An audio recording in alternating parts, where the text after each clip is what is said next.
Good morning from New Zealand. It's a nice warm morning this morning as we come into our spring. And many of you, of course, are Southern Hemisphere going to your springs, and many in the north, of course, going into your autumn and into your winter. So first of all, today we're going to talk about creating the right environment in your soil to promote soil biology. Just let me share my screen.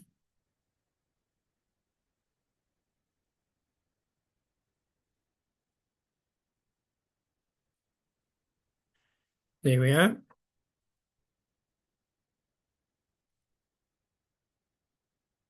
So creating an ideal home for them to thrive. So my 47 years of consultancy, I've followed and implemented the Albrecht model. And as many of you would know, Dr. William Albrecht was the founder of soils in the Missouri University.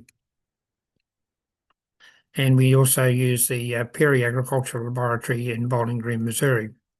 Now, Bob has successfully expanded his business to over 35 countries around the world, and that's because he gives an excellent soil test.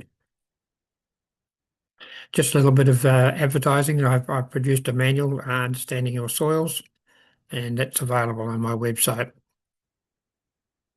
Now, this kiwi fruit orchard in the northern part of the South Island of New Zealand, a client many years ago, and we did the soil tests, and then a local worm farmer believed that his worms would do everything. Now, worms are fantastic, but they have to have the right environment. So what happened here, the worms were introduced to a few rows of kiwi fruit on the left, and the rest of the orchard was under my recommendations based on the Albrecht model. And 12 months later, we came back to inspect the areas, and the worms farmer was quite disappointed. He couldn't find any of his worms in the area. But what happened was he found all his worms were in the Albrecht treated area. So why did they move?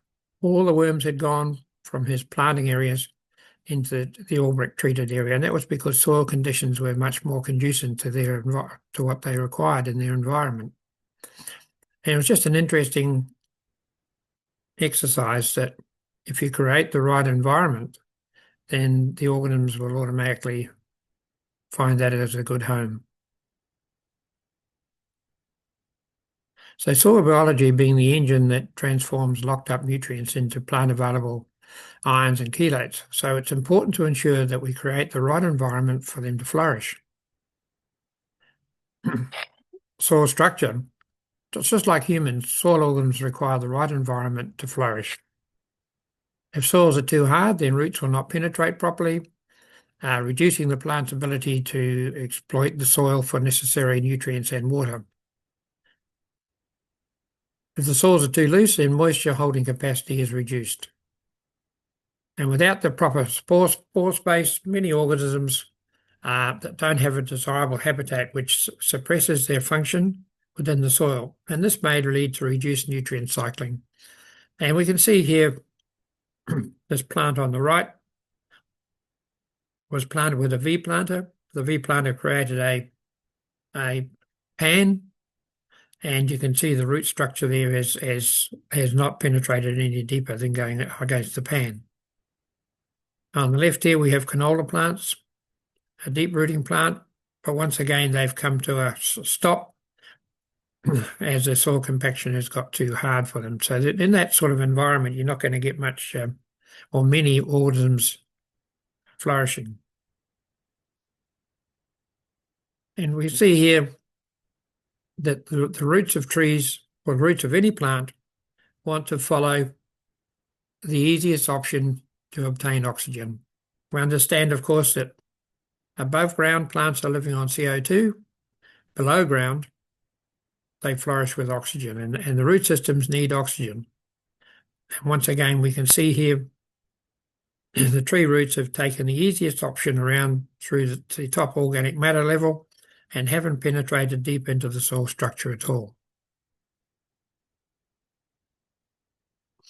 So if we want our soil biology to flourish, we need to understand their requirements. And again, I repeat, soil, livestock need food, water, oxygen, and comfort. So we can take a soil that's all blocky like this, which would have a very low level of activity, and turn it into a nice functioning soil. And this particular soil here was a high magnesium soil, and we've displaced the magnesium with calcium. So high magnesium soils are hard setting, as we'll talk about soon, and they lack oxygen. And so we've put this, we've changed the environment here with, in this particular case, with agricultural lime, and that's created this nice soil structure. So actions can create the best or worst home. So your biology, do you want them to have a castle, or are you happy to provide them with a shack? And many farmers don't understand the the soil structure.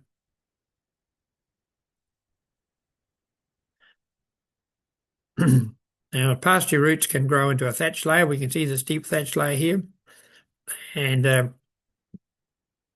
reduced available oxygen for both roots and biology.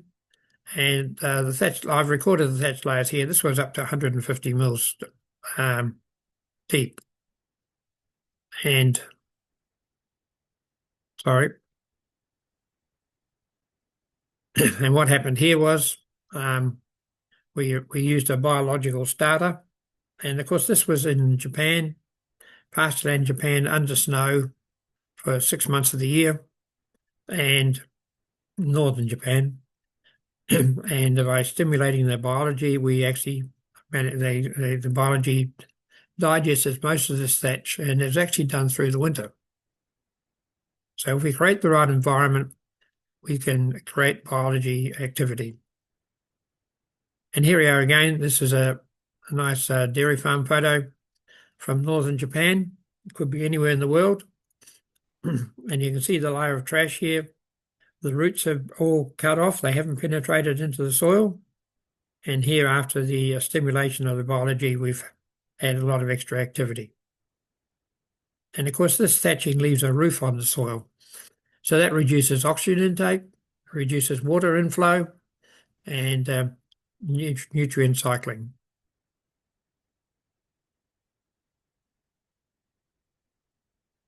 And so this is what's happened here. We've the thatch has built up over the years, because what happens is in northern Japan, in Hokkaido, they'll get 2 cuts of silage, and then the third cut that's growing, lot is growing again, and then the snow comes, pushes it over, and so we slowly get a build up over the years. And of course, any plant trying to grow in there is only growing in a thatch. It's not growing in soil, so it has completely limited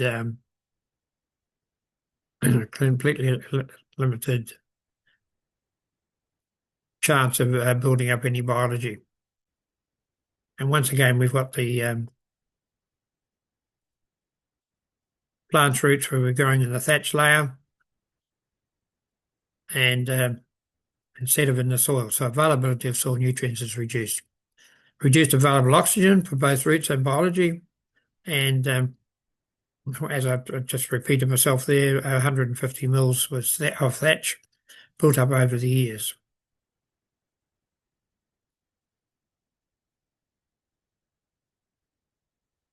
The aspect of the soil is this aspect of the soil is often overlooked.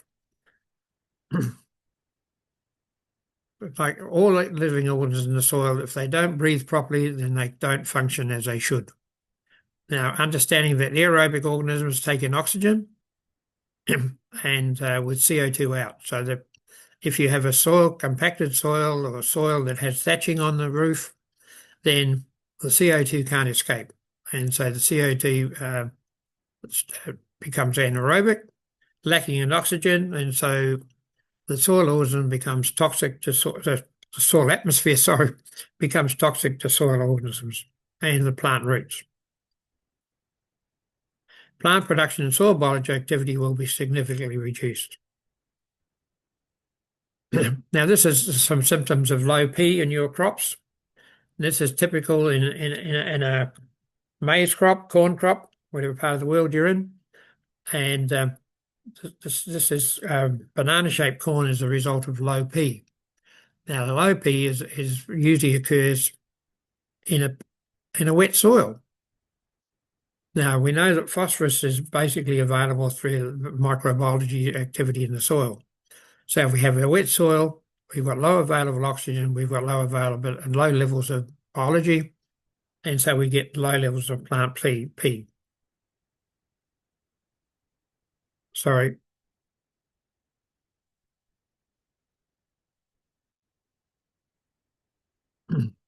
So what's happening here? The soil analysis recorded a high 2,000 parts per million of P, yet the plant was displayed P deficiency symptoms. And this is asparagus, and we can see the bent spear. And so this particular farmer, again in Japan, was losing up to 60% of his crop. And he would say this was a severe financial burden. But the problem was, of course, they put this copious amounts of trash on top, or compost, which is a mixture of rice husks and cow manure. And of course, it had caused an oxygen barrier. And so the soil biological activity was very low. And so as the soil biology was low, so available phosphorus was low. Yet, you see, 2,000 parts per million of P was in that soil. So it was up to the biology to make that P available.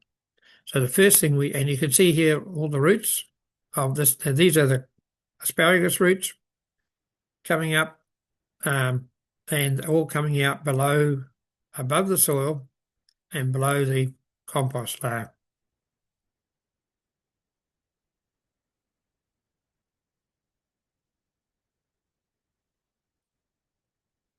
Okay, now we know the soil has three aspects: chemical, physical, and biological, and they're all connected.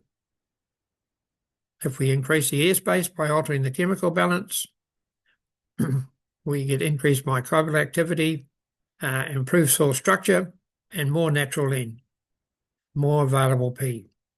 And it's all related to the soil biology. Now, if we increase they have to have a good soil structure to thrive, and they can create their own soil structure over time. But when we're dealing with a crop, action's got to take place fairly quickly when you're in the commercial environment. So the first step in understanding your soil is to get a good soil analysis. I use the Perry Ag Laboratory in Bowling Green, Missouri, USA. And even though it's halfway around the world from New Zealand, it's one of the most popular labs in New Zealand. And that's basically because of the type of tests they produce. There's a lot of good labs in New Zealand, but the Perry report is very easy to understand, and it looks at nutritional balance, and it's become popular around the world. I spent 10 years in China with a lab in China, and then I was consulting for another 9 years in Japan. So you need to get a good soil test, and then you need to understand that soil test. Once again, we're looking at this nice soil structure, originally a high pH of 8.4, but very low calcium levels. And we'll learn about that soon. Many of you would have seen my a video on pH, but so you can have a high pH, a good pH, and still need lime calcium in the soil.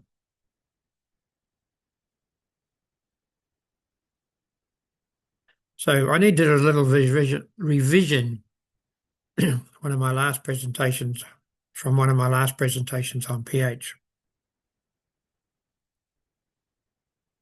Principles and understanding. The soil's mineral balance has a direct effect on the nutritional status of plants, animals, man, and the level of soil biology. Insects and disease are the symptoms of a failing crop, not the cause. And you would have heard that many times. pH of a soil is not always an indication of soil fertility. Just taking a pH And knowing what your pH is does not lead or help you understand your soil's nutritional status.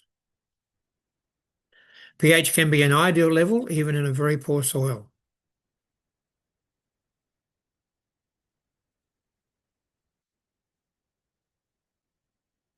So we must look at the soil structure, airspace, oxygen percentage, cation percentage, and ratios. The calcium, magnesium, potassium, and sodium ratios determines the soil structure. Soil structure can promote or suppress a soil's biological activity. So we must look at short-term and long-term programs. The soil structure can promote or suppress a soil's biological activity. We saw that in the original slide when obviously in the one side where the worms were planted, the soil structure wasn't conducive to their environment or the environment they required, and they had moved over to where the soil structure was superior. So first of all, we're going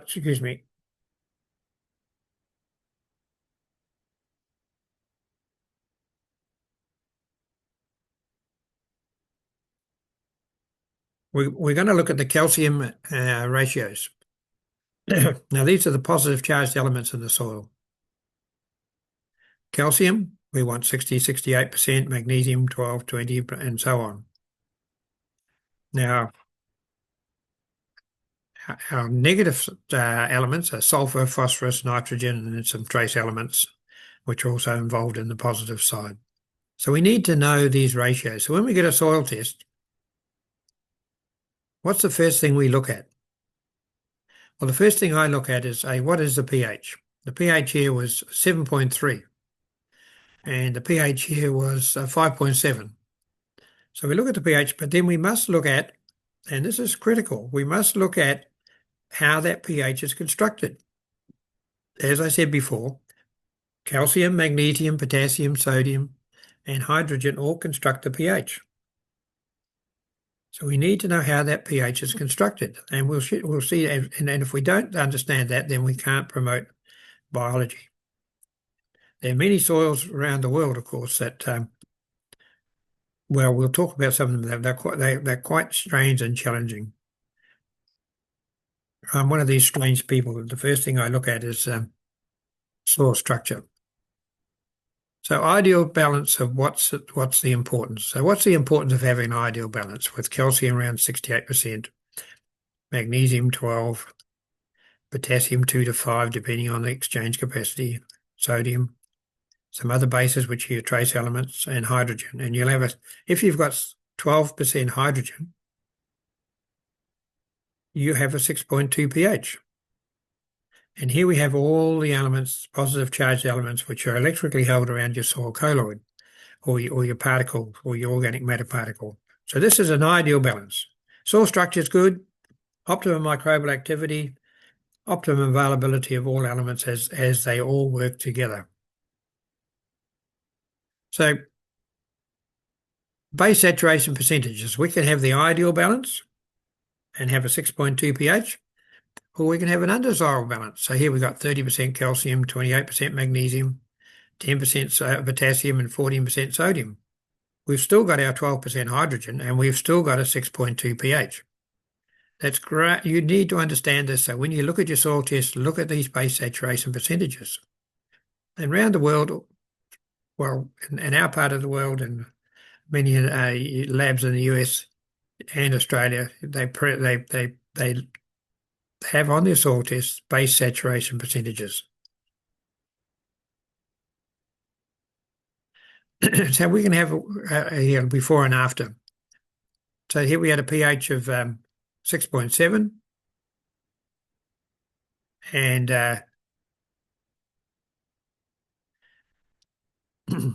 56% calcium, 25% magnesium. So the calcium is quite low, the magnesium is high, and the sodium is high. So we had a 6.7 pH. And here we've got a pH of 7.1. We've got 72% calcium. So this is the same soil 12 months later. The calcium has gone from 56 to 72, and the magnesium has dropped from 25 down to 15.9, 16. And the potassium is still has increased because we've added potassium, and the sodium has decreased from 5.9 down to 1.6. So just by changing that environment, changing those balance of cations, we've changed that whole soil structure. And this now we have a structure with good airspace, free drainage, and a better home for biology. Now let's look at excess calcium. That means we have too much calcium in the soil exchange capacity. And calcium here is 80%.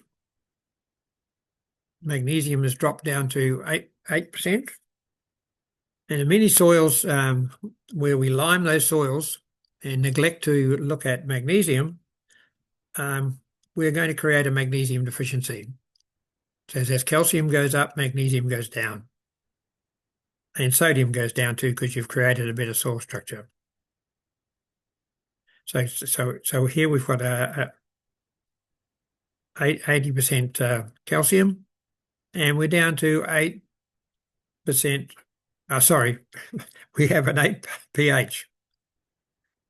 And it's quite common in these areas. And this soil test was everything I've done here, soil tests I've actually taken in some parts of the world. So here we've got South Australia, and it's called on what's called the York Peninsula.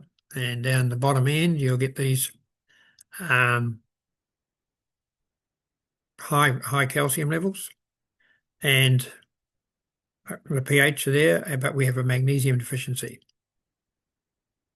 And potassium is okay, but one of the big problems, of course, in these, once we get high calcium, excess calcium, it drops the manganese out the bottom of the barrel. So you'll see common manganese deficiencies. So soils, as I said, are fine and loose, reduced biological activity due to the lack of oxygen, plus availability of trace elements is reduced. You get phosphorus retention. It's locked up, again, because there's very little P available because of the, and also very low biological activity. Plant calcium, magnesium deficiency, blah, blah, blah. You got iron, manganese, zinc deficiency symptoms are occurring in those crops. And you can't change that soil. What they do, of course, is they put an acidic fertilizer around the base where the seed's been sown, and that drops the pH immediately in that little area where the seed is. But foliar applications of nutrients are the only way they correct a lot of the deficiencies in these soils. Now, if we take excess magnesium, that means they've got too much magnesium on these soil particle on the soil particles. So there we've got 40% calcium, 36% magnesium, 2 to 5% potassium, 2% sodium, and so on. And we've got a 6.2 pH. So here we've got very low calcium and very high magnesium. And so this soil, we get these soils in Australia, South Australia, Victoria, Australia, South Murray River, High Country, Queensland, Eastern Kaido, Japan, Samoa, Toowoomba, Queensland, Australia. So a lot, and you're going to have these soils in just about every country in the world. So just looking at the pH, we've got an ideal pH, but we've got a hard compacted soil. Magnesium is a very tenacious element, and so it creates an environment that is not conducive to biological activity. And also in these high magnesium soils, they produce hydrogen sulfate gas, which is a greenhouse gas, and that sterilizes those soils. So we need to sort out how our pH, we've got an ideal pH, we need to look at how it's constructed, and then we need a plan to change that. Not to change the pH, but to change the way the pH is constructed. And if we lime this soil, we've already got a 6.2 pH, we lime this soil, We may increase the pH slightly, but we're going to displace a higher pH element. And we need to look at that first. So here we can see the compaction problem. Note the surface cracking, a result of the hard setting low oxygen soil structure. So when you put a probe in here and you pull it back and forth, what happens? It cracks. To see these cracks coming through the soil because this was a high magnesium soil. And high magnesium soils contain, as I said, hydrogen sulfide, and so the soils are sterile. And we can see the soil here. The roots have just sort of penetrated the top, and then that they haven't gone down base.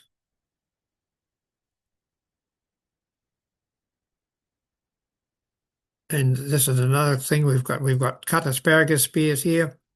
We can see the root coming out of the ground from the compaction problem. It's travelled across the soil for about 1 metre. It's underneath the compost layer because it's come up here for air, and then it's gone. It's come across the centre of the row was where the soil had been cultivated, and the root went straight in.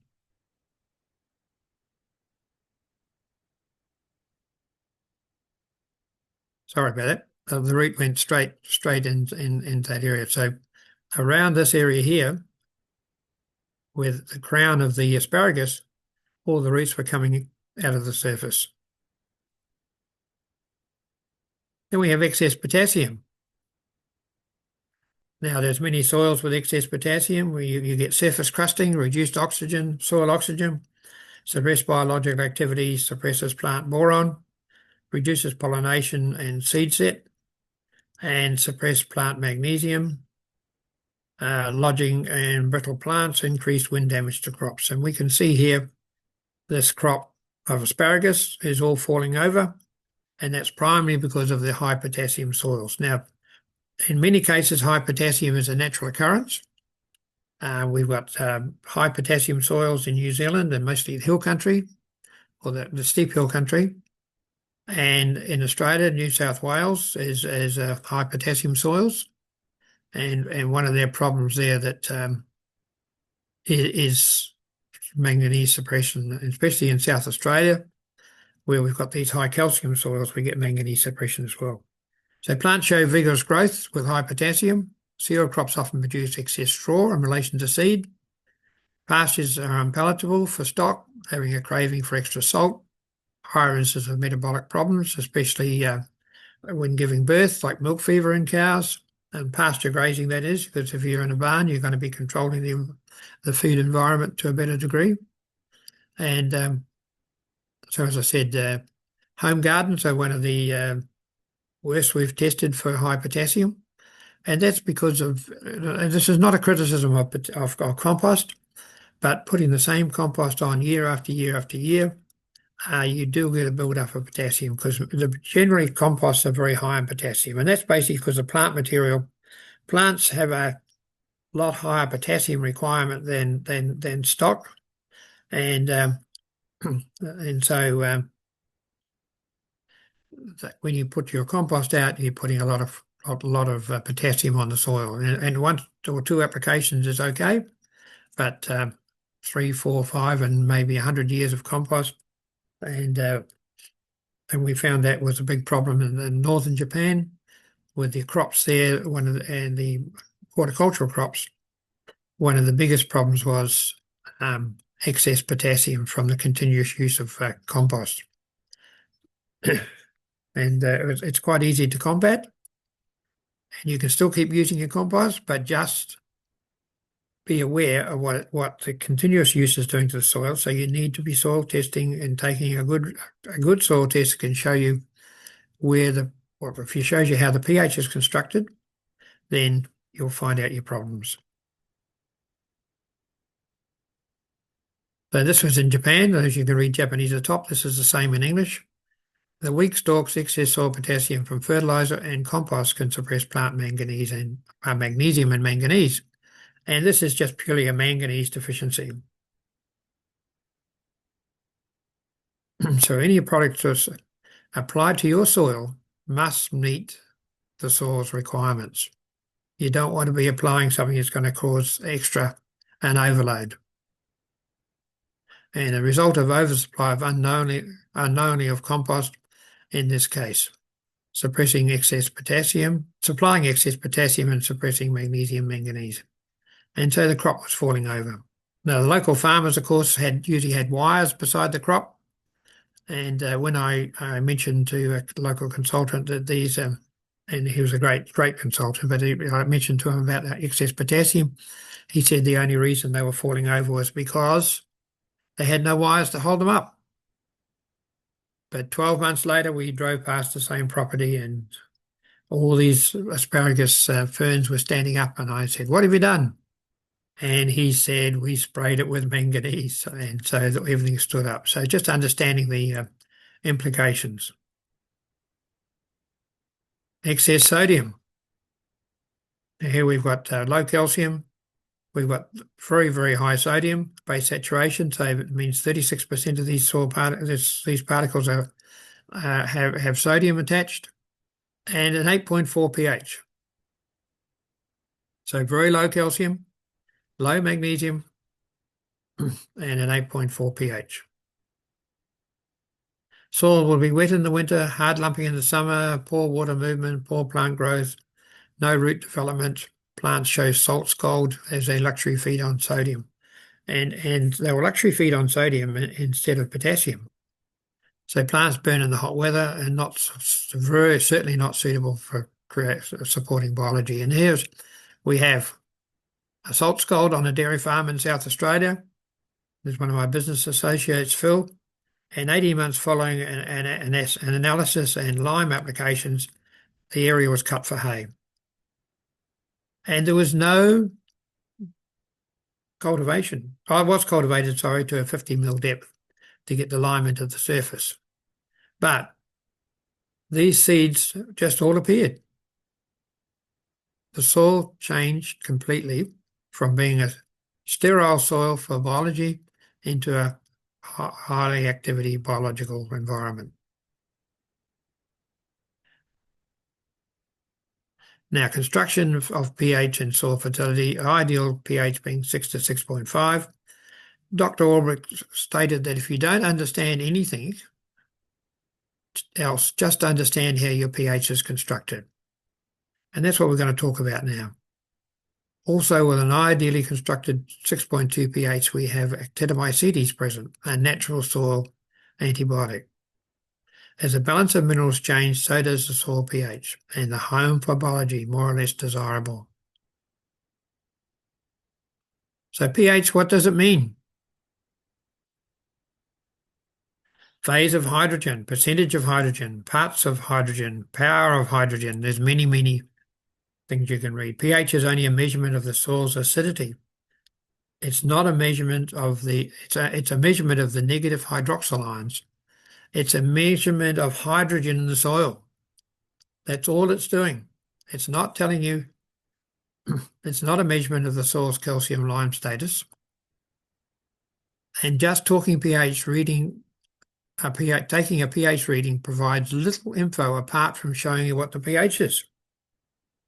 It's great to have that pH meter and it's great to know what your pH is, but you need to know how that pH is constructed. So it's not necessary if you have a good pH, that may be correct, may be wonderful, but it may not mean anything. My lawn, when I was living in Adelaide, Australia, had a 9.4 pH. But it was very, very high in sodium and magnesium. And on liming that soil, the pH dropped down to about a 7.5. So how's that possible?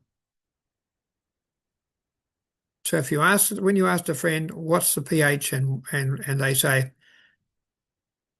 and they tell you what the pH is, your second question should always be, and it was great after many, many of my lectures, I did about 200 around Australia, people started saying, I've got a good pH, but this is how it's constructed.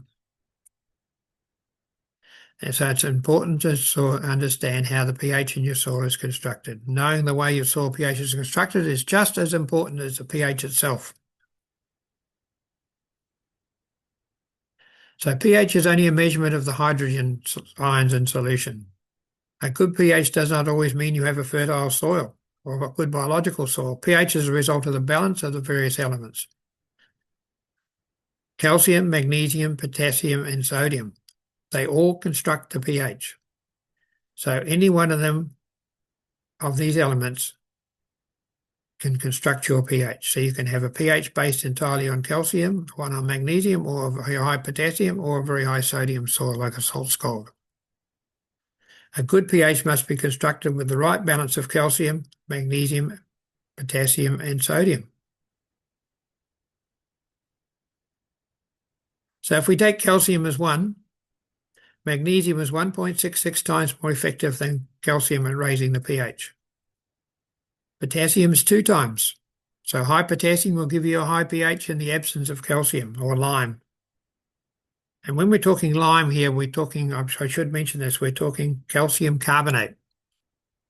Many countries in the world, and especially the Northern Hemisphere, they use hydrated lime.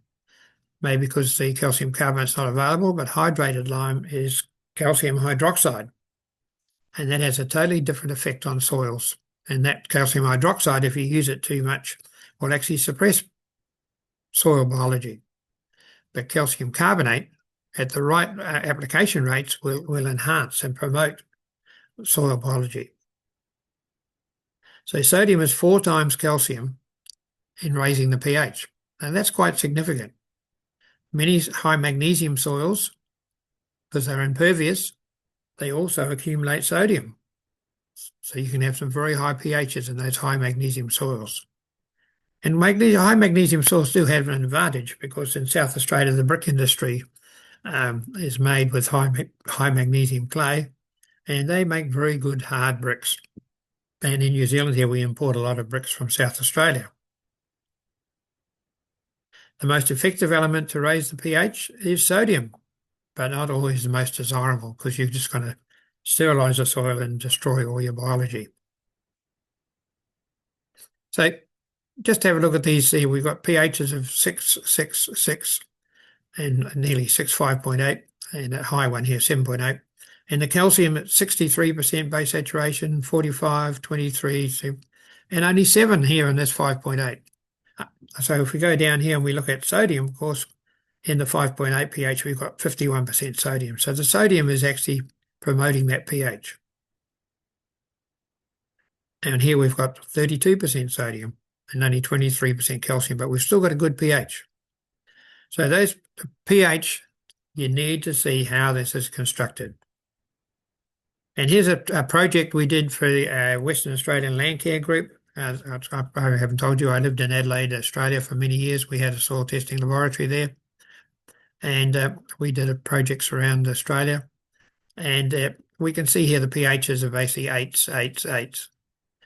And the yellow here is sodium, and the red is calcium. And we can see this is in the middle of the salt scald. This is on the edge of the salt scald. So this is 50 metres into the crop, the wheat crop, and this is another 50 metres. So this is 100 metres away from the salt scald. And we can see the pHs have stayed basically the same, but what's happened is the sodium has decreased as we've come away from the salt scald, and the calcium has decreased. So the pHs are just constructed totally differently. And that's the important thing of looking at your soil test, looking at the pH, but also seeing how your pH is constructed. And that's critical. So this is a construction of pH in various countries. And this is some samples I was sent from Botswana, South Africa. And we can see that there was only the pH was 9.4. Calcium is ideal. The magnesium is high. And sodium is very high. Once again, sodium and magnesium go together because the sodium creates an impervious soil, and then so poor water movement, and so then you've got all this no leaching of sodium. This is Western Samoa. We can see here the calcium was very low, magnesium was very high, and so that pH of 6.4, which is an ideal pH, but it was based on magnesium. So that's a very poor biological soil.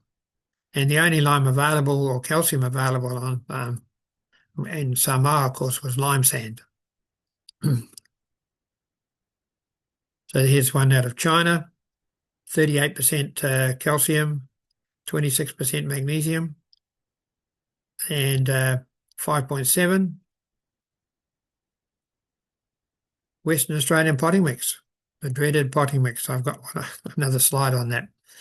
And this was actually a potting mix that's been sold out of Gardener Centre, and the client suspected there was something wrong with it, so he sent me a sample, and we found 12% calcium, pH of 5.1, and 26% potassium, and 7% sodium. So the pH is constructed all wrongly. New Guinea, calcium 50, pH of 5.8. So that's a soil which you can quite easily manage, but by putting just liming that soil or putting calcium carbonate on, you're going to suppress the magnesium further. So you have to use on that soil, it's recommended to use a dolomitic limestone, which has got magnesium in it. Victoria, Australia, this is on the Murray River, and we get these very low calcium, 35% calcium, 27 magnesium, 21 sodium, and a 6.5 pH. So we use our pH meter, we go into 6.5 pH, we want to be very happy with that, aren't we? But when we look at this way it's constructed, it's just not conducive to a good biological soil. In fact, plants will struggle to grow there. Grass does grow, but water doesn't penetrate. So on irrigation, you have to, if irrigating, you can't put stock on that very quickly because the soil top's going to be just a sludge because you've got no water movement through that soil. There's a South Australian one, 42% calcium. This is 9% potassium, so we've got a lot of potassium there. We don't want to be using extra potassium. And sodium's a little bit high, but not out of the way. Another one in South Australia with an 8 pH, 81% calcium. And so, see, and here's Toowoomba, this is in Queensland, 40%, and they're heavy black soils, 40% calcium, 51% magnesium. So, that's a very hard setting soil, just not conducive with biological activity. And there's another one from Victoria, 37, 6.8 pH. This one's from Spain. We got 78% calcium, 11% magnesium, 7% potassium. So we've got very high potassium, and we've got high calcium. And so that constructing that's been over-limed.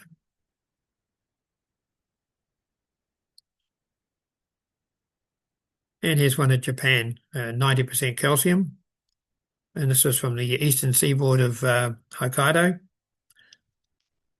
Sorry, the western seaboard of Hokkaido. And so we can see them high magnesium, very low magnesium, and very low potassium, because we've got in the pH of 7.9. So golden rule is never lime to construct a pH, lime to provide calcium only. Understanding that your calcium from your lime, your magnesium, your potassium, and your sodium are all going to construct that pH. And you don't want the pH based on any one in particular. You want the right balance. Another bit of advertising there. Various base saturation percentages on the same property. So this was a farm in New South Wales. And you can see its pH there was 6. That's pretty good. But this is the desired.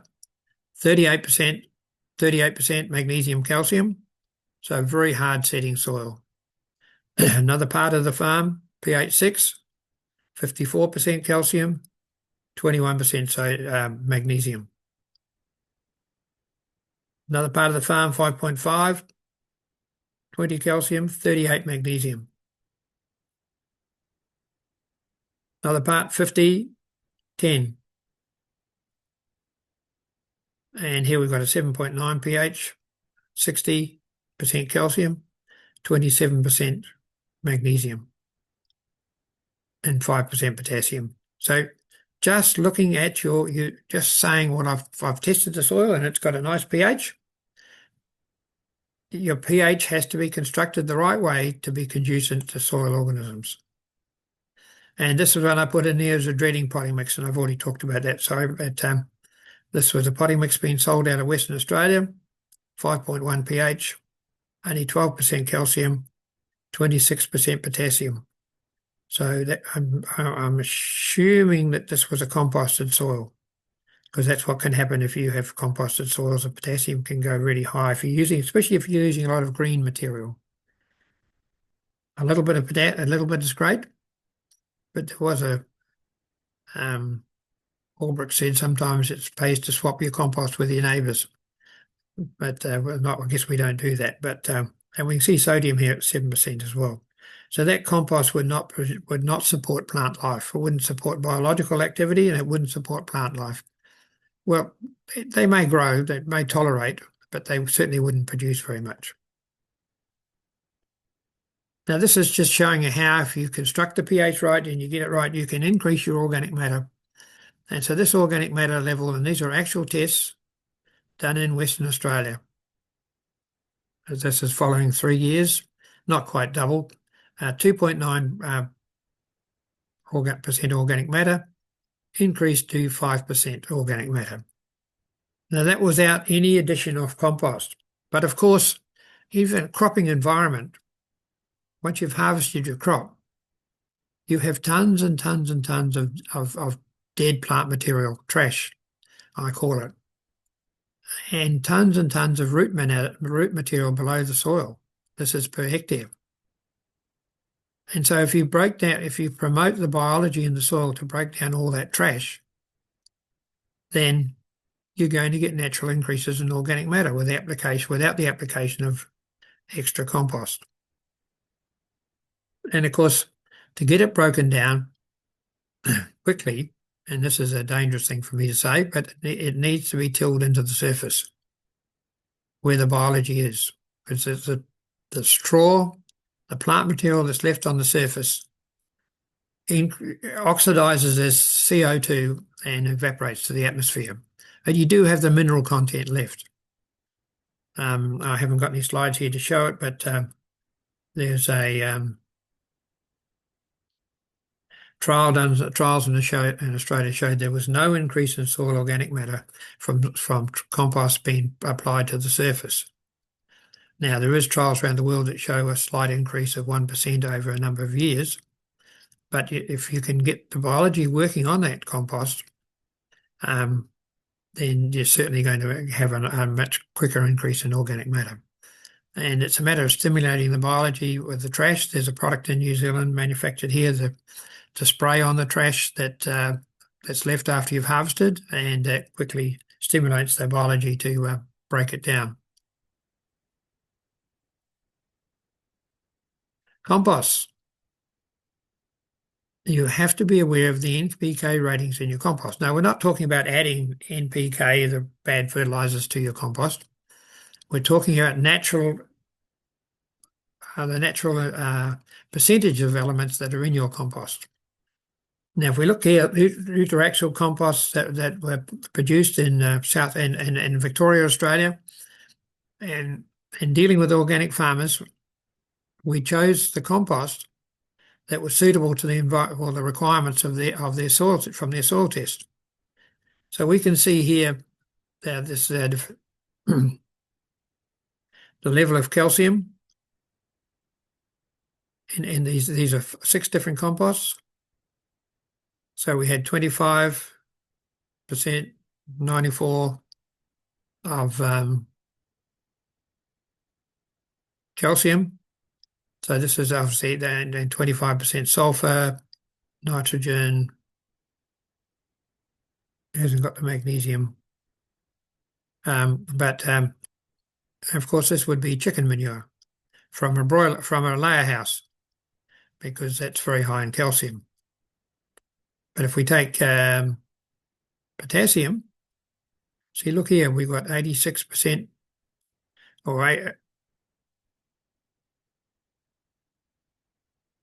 and we've got 76%, it's 86 kilos, sorry. I'm not reading my own work.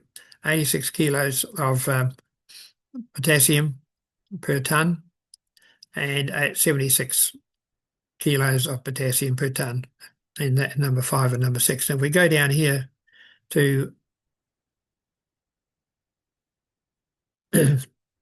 dry matter percentage, we can see that 39% calcium in this one, which is a good liming material. So if you're low in calcium, you would obviously choose this one. Now, if you're low in potassium, if we go here, look at the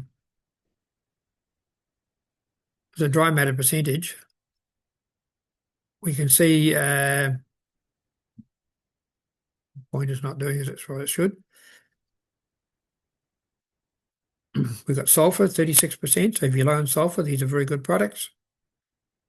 And if you're low in potassium, you've got 61% and 54%. Now, if we put on an average application, which is approximately, so here we put on 10 tonne of the rate per 10 tonne of elements in each product.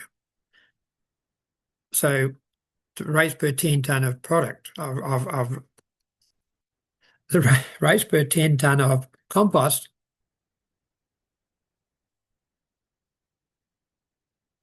So we've got rates per 10 tonne of compost.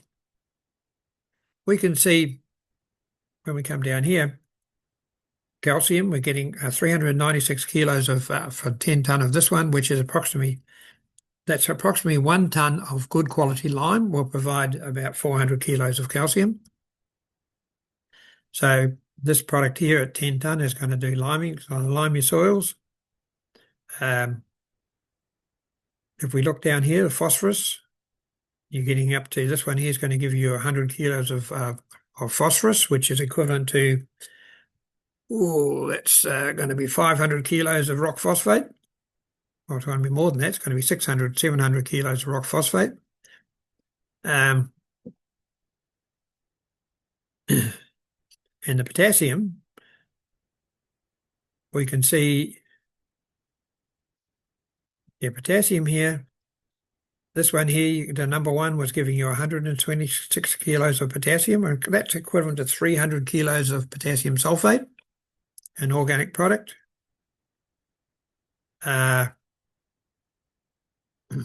We get across here, we've got 600 kilos of potassium in 10 tonne.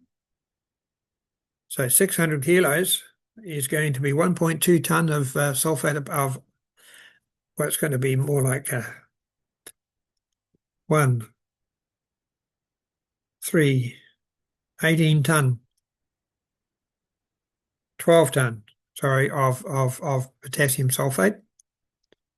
And if we go to the next one, we've got 540 kilos of potassium. So you can see if you're putting on a reasonable application of compost onto a crop every year, you can see how quickly your potassium can build up. And if you've got these high levels of potassium building up over years, then it's going to start pushing your pH up, and it's going to start putting your so you can see here how putting on this compost is going to raise your pH. And people say we put compost on and we raise the pH. You've raised the pH because you've put all this potassium on. So that's the importance of understanding how your pH is constructed.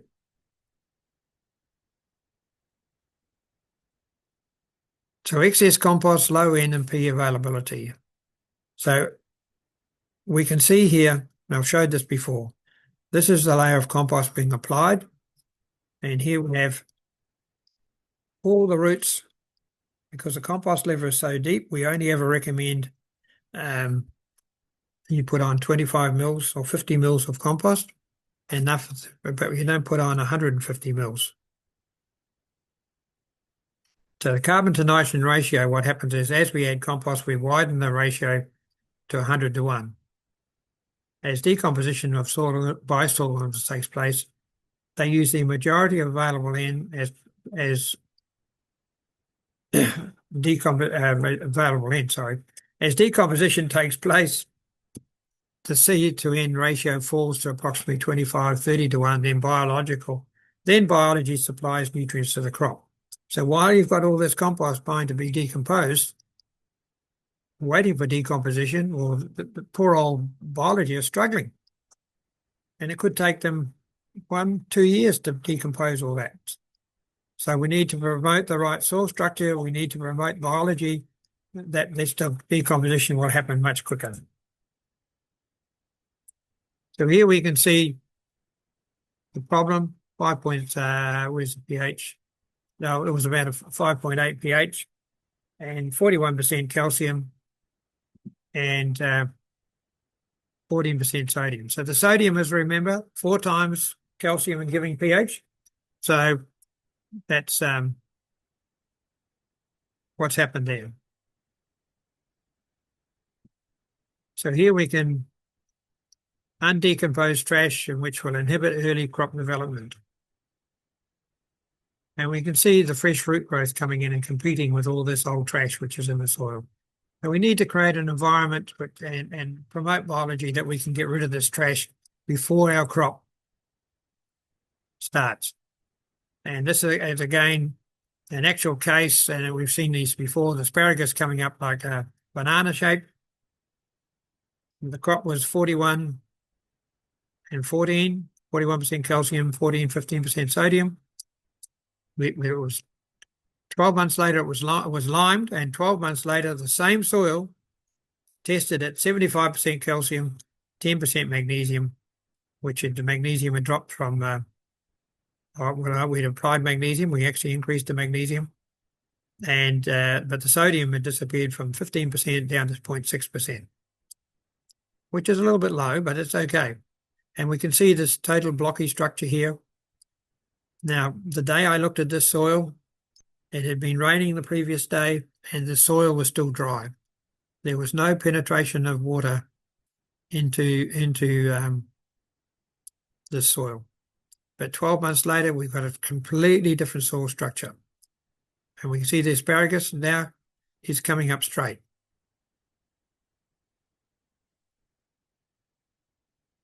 The Haas Research Center, China, we're looking at, I was asked to do some rice trials, and following a trade mission from South Australia to China, and we did the trials there, and the soils were, of course, were totally wrong, and we changed the soil structure, and we increased the rice yields by 1.8 tonne per hectare per year, which is quite phenomenal. But it surprised myself because I had never seen a rice plant before, and I didn't know the rice program, but I gave them my program and the Albrecht program. But the most important thing is we increased the nutrition of the rice by nearly 13%. It's one thing to increase yields, but unless you're working with the soil biology, you're working with the right structure, working with the right pH, you have to increase the nutrition. You can just imagine if all the rice in China were able to increase it by even a tonne per hectare. So nutritional content of rice increased by 12%, which is significant when there was also an increased yield. And noted the tillers, because we stimulated the biology before, and we used a little bit of nitrogen. You can use your organic nitrogen, you can use conventional nitrogen, but only the right amount. You don't want to overdo it, and you'll stimulate the biology. And so we actually had 150,000 more tillers per hectare. And that's where the extra rice came from.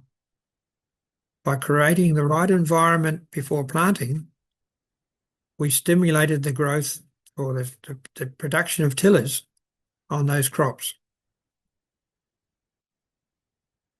First, identify all limiting factors, and that may be biology.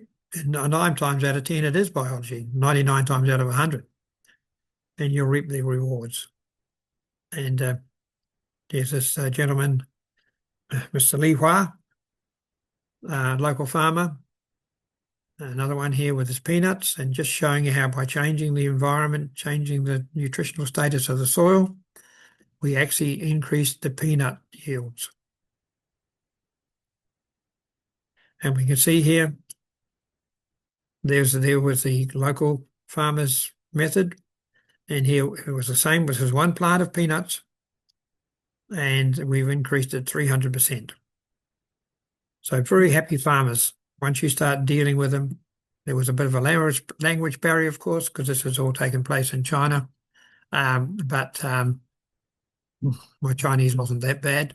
But it was interesting to see how they, with the right fertilizer, the right environment, nutrient stimulation, and soil biology, these are the results. And we've looked at this before. Now, a lot of soil problems that I've dealt with have not been created by the overuse of fertilizer or the wrong use of fertilizer. Well, yeah, a lot of it's the wrong use of fertilizer, but the soil structure is the problem, and that's basically been caused by cultivation methods. We have power harrows today which destroy the soil structure, create a pan. We can see here, see how this pan has been created. You pick up those plants and there's just a cut off at the bottom, and that's the depth of the cultivation. The cultivator has caused the pan. And this is a naturally high magnesium, tight, impervious soil. We can see the cotton roots have gone down and they've looked for an opening. They don't just automatically go down through that tight soil.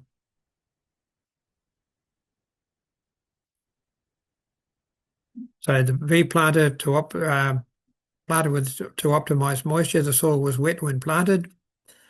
Note the restricted root development, and the fine roots have formed against the planting pan, which we've talked about before. So it's a great example.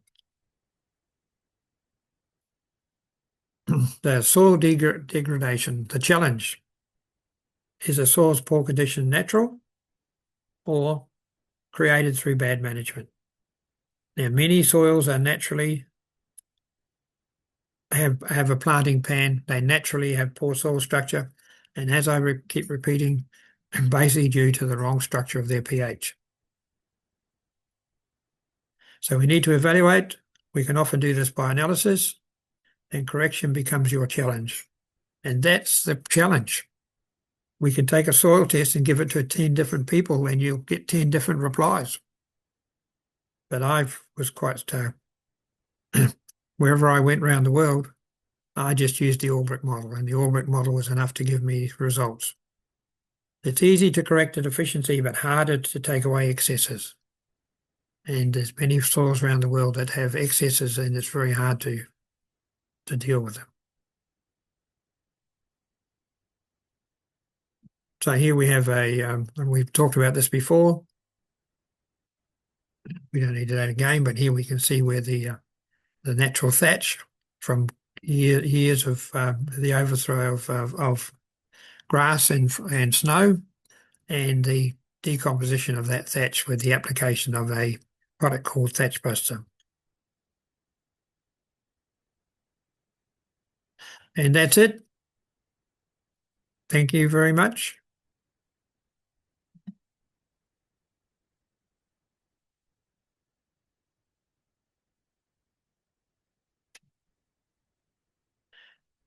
And we'll leave it there. And I hope you've enjoyed the presentation, and I'm sure you'll send me a lot of questions and challenges. And I'm sure you'll understand this nice photo here of pasture behind me. You see all these little red or little green growthy spots, and many of you know what that is. Those are urine patches where the urine supplied the extra nitrates or extra nitrogen, urea, and those are stimulation. And of course, initially for the next week or 2 or 3 after that's been urinated on, the stock will avoid those patches. So take care. God bless, and we'll take it from there.